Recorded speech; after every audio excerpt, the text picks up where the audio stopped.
తపస్కాలంలో 26వ రోజు. ఈరోజు ధ్యానాంశం దేవుడు ఏమి తెలియజేస్తున్నాడో చూద్దాం.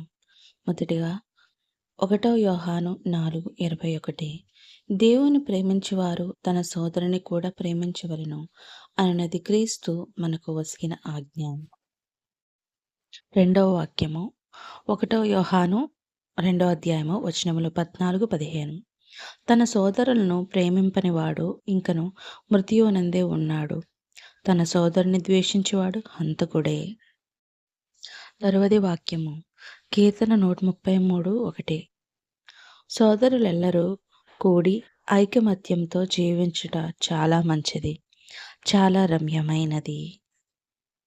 తరువాతి వాక్యము సేరా 25:1 మూడు కార్యములు దేవునికి ఇంపము, దేవునికి నరునికి కూడా ఇవి ప్రీతి కలిగించును.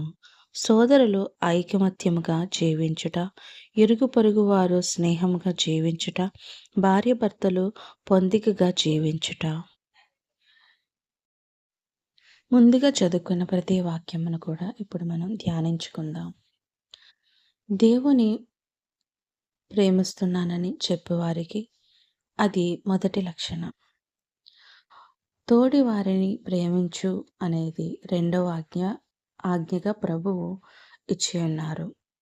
దేవుని ఆజ్ఞను మీరడమే పాపం కదా. అందుకే తన తోడి సహోదరుని ప్రేమించలేనివాడు చీకటిలో ఉన్నట్లే. వారు నరహత్య చేసిన వారని వ్రాయబడి ఉన్నది. ఎందుకంటే కంటికి కనబడే సోదరులను ప్రేమించినవాడు కనిపించిన దేవుణ్ణి ఎలా ప్రేమించగలడు అని ప్రశ్నిస్తున్నారు. కియోను తన తమ్ముణ్ణి ప్రేమించలేక అసూయతో హత్య చేశాడు.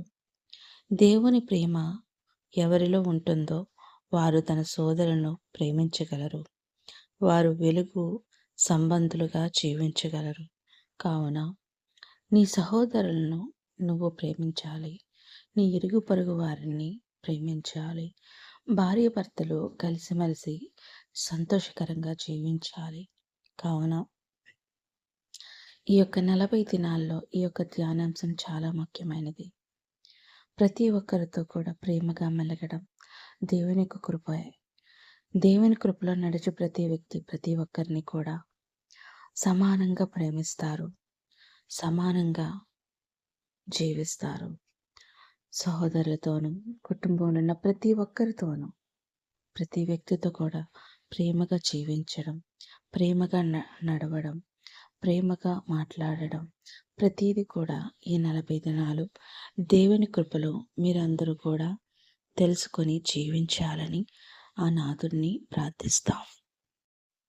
ఇప్పుడు ధ్యానించుకున్న వాక్యం ద్వారా చిన్న ప్రార్థన చేసుకుందాం. ప్రేమ స్వరూపుడైన ప్రభువా, నన్ను నా కుటుంబమును నిత్యము ప్రేమించి సంరక్షించినందుకు స్తోత్రములు. నా తోడి సహోదరులను సహాయం చేయడంలో నిర్లక్ష్యం చేసినందుకు క్షమించండి.